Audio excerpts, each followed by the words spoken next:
그래서 이 유식은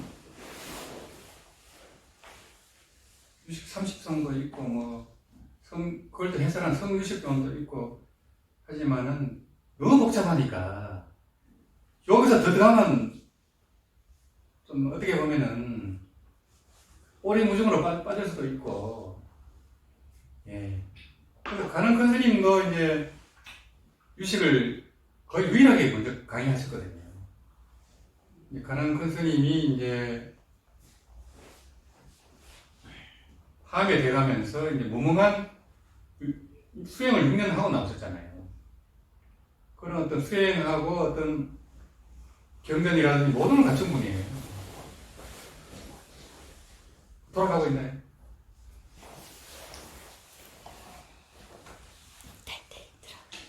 그래서 그걸 다 갖춘 분인데 이제 유식 강의도 사실은 필요하긴 하잖아요. 스님들 입장에서는. 근데 결론적으로는 굳이 할 필요는 없다는 거예요. 예. 만약에 한다면은 뭐 한 89 정도 그냥 안 그러면 오리무중으로 빠져버려요. 마음을 뭐 50 몇 개로 나눠버리는 심소를. 그 초기불교도 그렇습니다. 그 위바사나 그쪽으로 들어가 보면은 너무 그렇게 깊이 들어가 버리면은 이게 전도가 돼버려요. 이게 뭐 수행하는 게 아니고 오히려 막 그 아르마리 위주로 될 수가 있거든요. 그래서 이제 그 가는 큰 스님도 그렇게 권하지는 않더라고요. 권하지 않고 이제 그 아레아식 할 때 이제 아레아가 그게 1심이고 열애장입니다. 그 자체가요. 그게 십자가 붙어서 뿐이지 근본은 다 아레아식이 신식이라 해갖고 극락도 가잖아요. 그게 그놈이 깨쳐버리면 이제 열애장으로 바뀌는 거거든요. 그러니까 딴 놈이 아니고 그놈이 다 하는 거. 그러니까 이제 1심이라는 게 중상심이라는 거죠. 그놈이 깨치냐 미하냐 거기 양자 선택이 있다니까요. 그게 참 미묘하다는 거예요. 우주 자체도 그래서 진공 묘유로 존재한다는 거예요. 진공으로만 존재하는 게 아니고 묘유가 있어야 우주가 성립이 되잖아요. 그래서 뭐 이왕 그냥 그 유식 얘기가 나와갖고 이제 쫙 뭐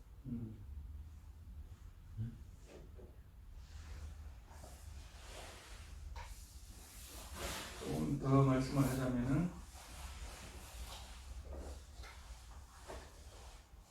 이제 뭐 그 유식 30성을 그래도 제일 그걸로 보거든요. 간단하기도 하고 그래도 하는데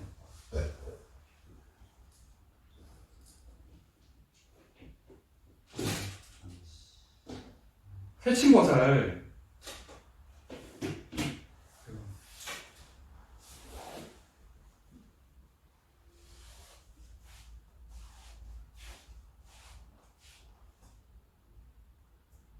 천친보살이라고도 하죠.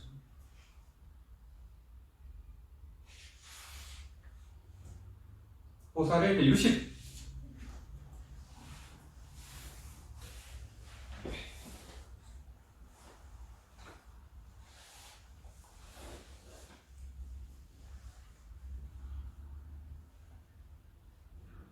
유식론 30성을 유식 30성이라고 많이 하거든요.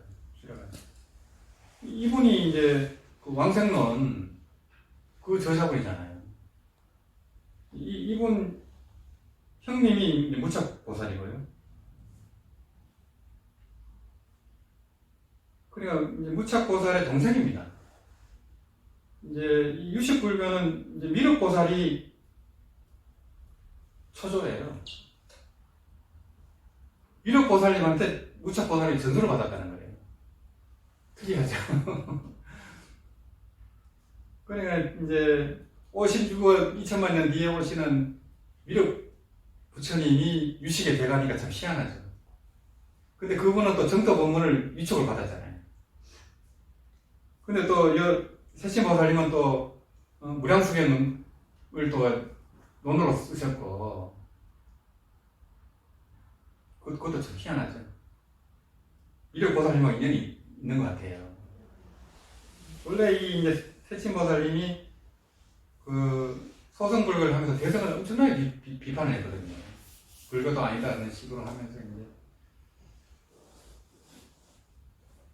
하여튼 그쪽에 이제 논설을 엄청나게 썼는데 이 형님이 무탁보살님이 보니까 이 동생이 부업을 어마어마하게 짓고 있는 거예요. 이 소송 불교에서는 최고의 어떤 그 경지까지 갔지만은 대성 불교를 비방하고 있으니까 너무 안타깝잖아요. 사실은 지옥에 떨어지니까 본인이 이제 병을 핑계로 오라고 해갖고 얘기를 하거든요. 왜 병이 났냐 하니까 네가 그렇게 지옥에 떨어질 구업을 짓고 있어 내가 병이 났다 이렇게 얘기하는 거예요. 근데 충격을 받을 거 아니에요.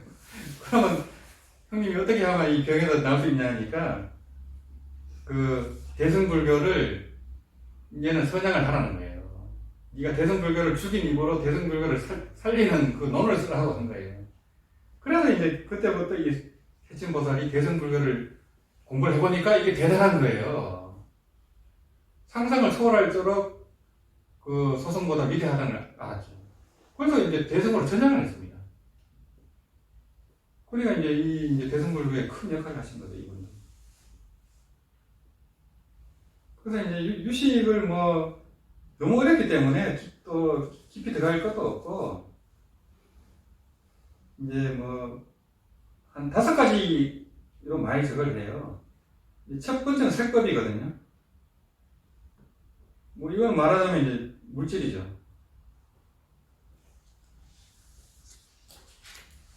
그리고 이제 심왕법이 있고요.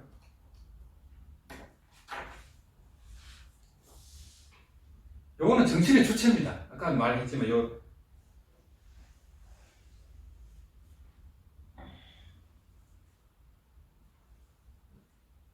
또 세 번째는 심소유법이라 해갖고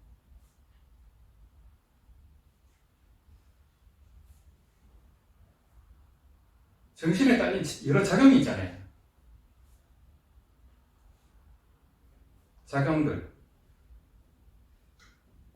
이거를 막 엄청나게 또 이렇게 나눠놓은 거예요. 유식에서. 아유, 우리가 뭐 생각이 이렇게 단순한데 이거를 또 그렇게 나눠놓으니까 어떻게 구별합니까? 그래서 이제 가지가지 어떤 이 명상이 나가거든요. 이름을 붙인 거예요, 계속. 그래서 법상용이 막 힘들죠, 공부하기가. 그래서 법성종에서는 막 그냥 아르마리라고 보는 거죠. 그런 거 깊이 알아서 뭐 하냐 이거죠. 마음 하나, 일심 하나 깨치면 되는데, 그걸 왜 분석하고 있냐 이거지. 그 네 번째는 이제, 불상행법이라거든요.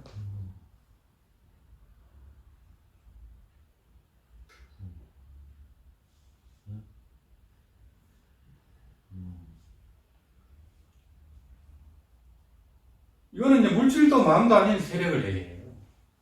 비상비비상천처럼 물질도 마음도 아닌 세력. 알 수가 없죠. 비상비비상천처럼. 뭐 말하자면 뭐 헌법 용어라든지 이런 거 보면은 물질도 아니고 마음도 아니잖아요. 그런 거. 그런 게 또 이제 이것도 14가지 종류가 있습니다. 이것도. 뭐 알도리가 없죠. 이게 이제 불상응 행법이라 하는 건 이제 심자가 생략된 겁니다. 심불상응 행법이라 하고 마지막이 이제 무위법이에요.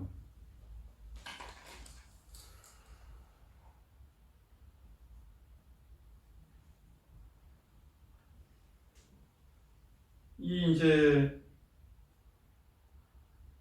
이게 갑자기 무위법이 나와버리니까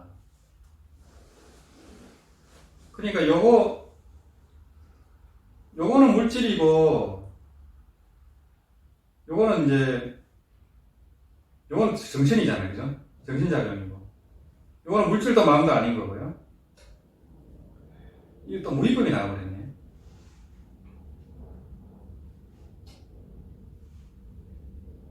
그래서 이제 요 4가지 요까지를 이제 위법이라 해요.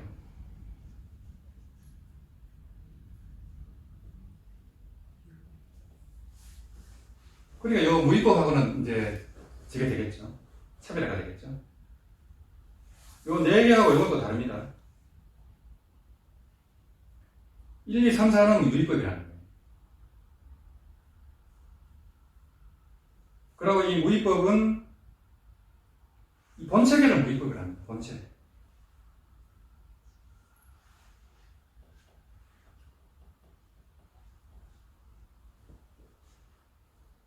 그러면 이 유의법은 현상계겠죠.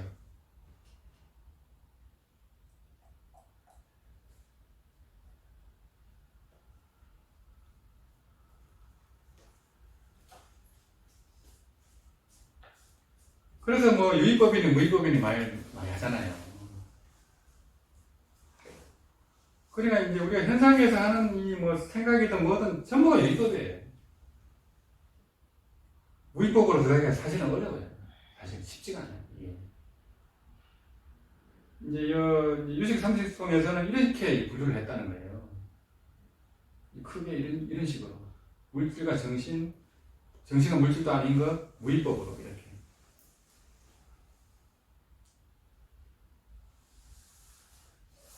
이제 말하자면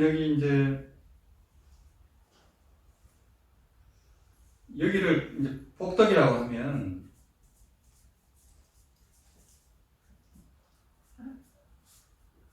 여기는 공덕에 해당되겠죠.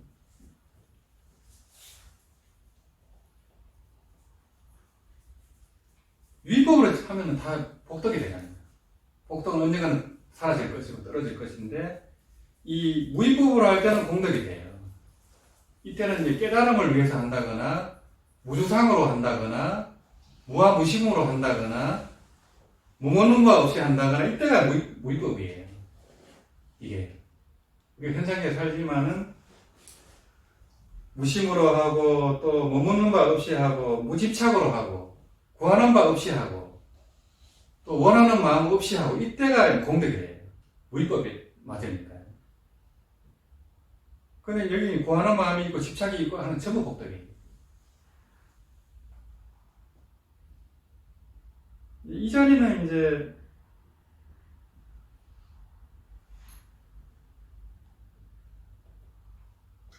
혼자 부족에서 모든 게 부족된 자리이기 때문에 구할 바가 없다는 거예요.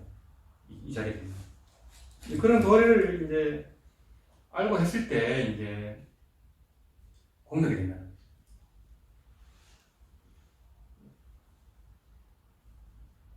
양무자가 이제 절을 짓고 그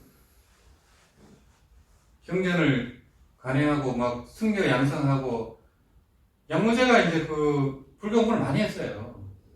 본인도 강의를 할 정도예요. 그래서 이제 그 보리달마가 왔을 때 자기가 절을 짓고 승려를 양성했는데 어떤 공덕이 있습니까? 이렇게 묻잖아요. 그러니까 달마에 생각해서 무공덕 이렇게 무공덕이라 했잖아요. 그게 바로 이제 이 위법을 해서 그렇다는 거예요. 위법을.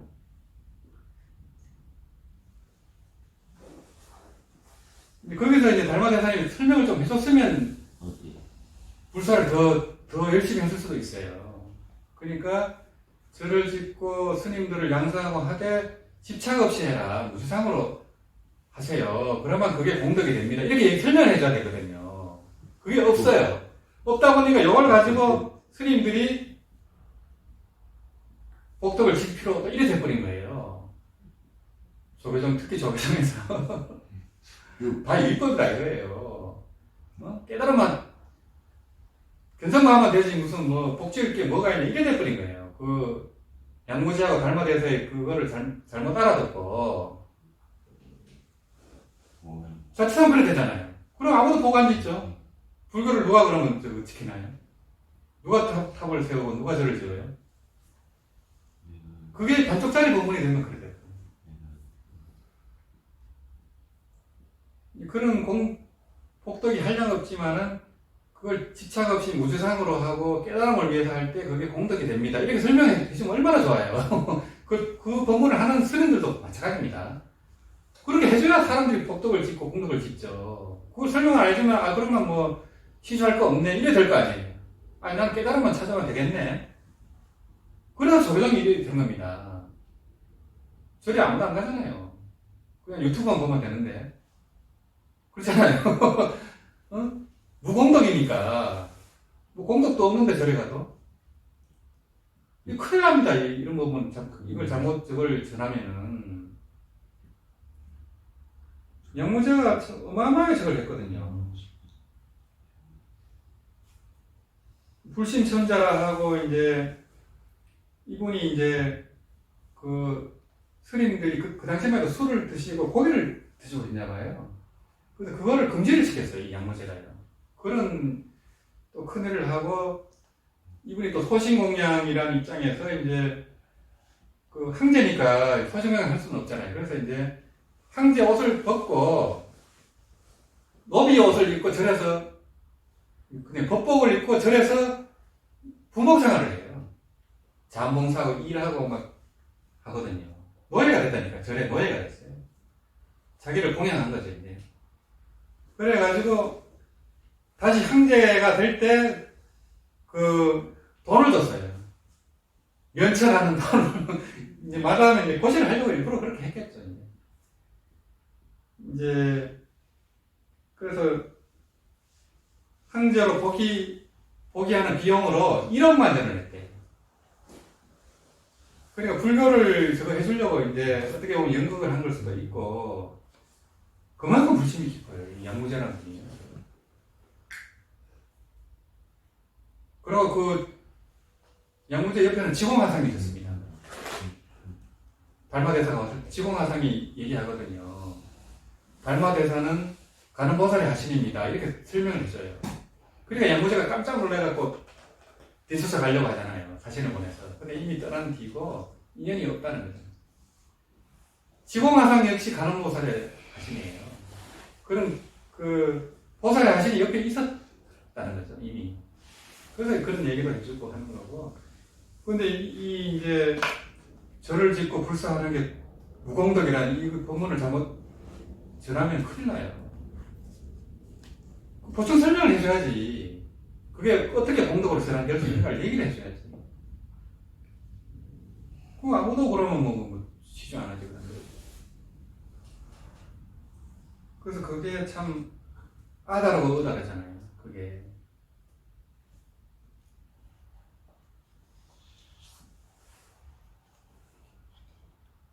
다시 이제 이제 본문으로 들어가 보면요.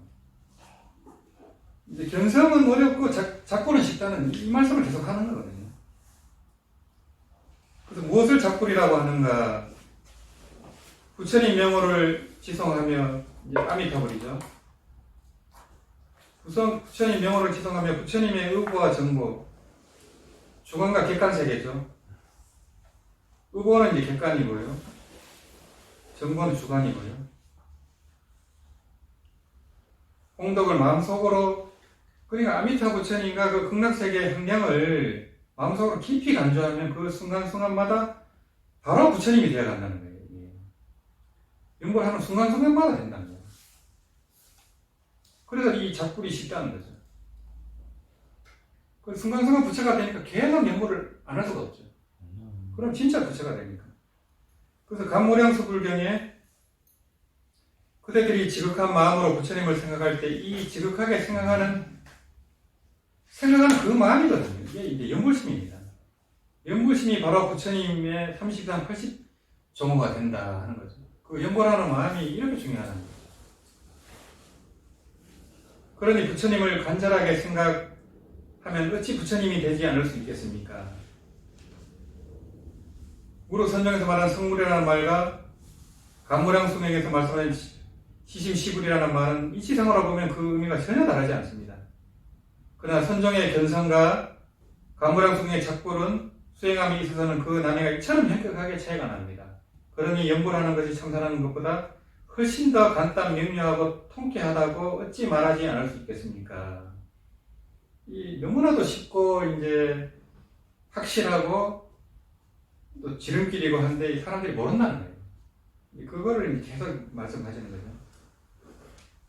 그리고 직지인심 견성성불이라는 말은 조사의 말씀이고 이 말이 조사가 하는 말씀이고 시심시불 시심작불은 부처님 말씀이라는 거예요. 그러니까 어느 것이 중요하고 어느 것이 가볍겠습니까? 그리고 어느 것을 선택해야 하고 어느 것을 버려야 하겠습니까? 공부하는 사람이라면 다만 타성과 편견을 버리고 마음을 텅 비우고 심기를 평정하게 가라앉힌 다음 이 두 가지를 잘 음미해보고 비교해 보아야 할 것입니다. 그러면 적어도 제 말이 틀리지 않음을 기꺼이 수긍할 것입니다. 그래서 이제 한국 조계종 스님들도 어떤 고정관념을 버려보고 한번 비교를 해보라는 그런 말씀이거든요. 그래서 이제 이철호 스님 법어를 이제 우리가 공부하는 이유도 그겁니다. 비교해보면 바로 판단이 되거든요. 지금 이제 선지식이 참 드문 시대고 그런 시대이기 때문에 이 정도 법문을 택하지 않으면 안타까운 거죠. 그런 지금은 이제 시절연이 도래해서 이제 한국 불교도 그렇게 될 것 같아요. 또 해인사에서 지금 연물을 열심히 하시더라고요. 그 노스님하고 그 이제 연물당에 모여서 두세 시간씩 하시더라고요. 그게 옛날에는 그런 일이 전혀 없었잖아요. 그래서 참 희한한 일이다. 근데 그런 총림마다 연물원이 생겨야 되거든요. 총림이라는 개념이 연물원이 들어가야 총림인데 연물원이 유명무실했죠, 사실은. 이번에 공성사도 가니까 연물원이 있더라고요. 이제 그 연물원들이 좀 활성화가 되고 하면은 많이 달라질 것 같아요.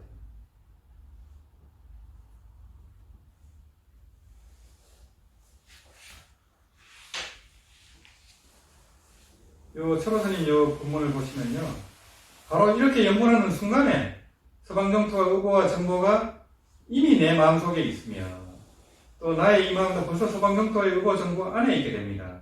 마치 두 골이 서로 마주하면 서로가 서로를 자기 안에 담아 비추듯이 말입니다. 이것이 공간적으로 시방세계에 두루하는 마음의 본래 모습입니다. 우리 마음 자체가 시간과 공간을 초월해서 편지한다는 거거든요. 없는 것이 없기 때문에 우리 본래 마음, 자성이라는 것은 없는 것이 없어요. 또 시간적으로 과거, 현재, 미래, 삼재를 다한다는 말은 연구라는 그 순간이 바로 부처님을 배울 때이자 또한 부처님이 되고 있는 때라는 거죠. 부처님을 칭견하는 때고 부처님이 되는 때라는 거죠. 그리고 연구라는 순간순간이 바로 부처가 부처를 이제 염하는 그게 되는 거거든요. 또 왕생하기를 원하는 마음을 일으키는 그 순간이 바로 왕생하는 때이자 또한 중생들을 제도하는 때입니다. 이 시공을 초월해서 이미 이제 그런 이제 기운이 시발이 된다는 거예요. 과거, 현재, 미래, 삼세를 통해 동시에 작용한다는 거예요. 시간적으로 아까지를 구분되어 작용하는 것이 아니라는 거예요. 이게 참 놀라운 부분이거든요. 그래서 법화경에도 보면 나무 볼 한마디 하는 그 순간에 이 성불하였느니라 이런 법문이 나오잖아요. 그거 참 놀라운 얘기죠. 그래서 이제 아미타불 연불도 마찬가지라는 거예요. 이미 연불하는 순간 작불이 되고 부처가 행을 하게 되는 거고 또 부처님을 또 칭찬하는 순간이고 이게 또 이제 왕생 발언하는 순간도 마찬가지라는 거예요. 왕생하는 발언 순간에 이미 왕생이 결정됐다고 보는 거예요. 그래 그런 마음을 이제 계속 이제 이어가는 게 참 중요한 것 같습니다.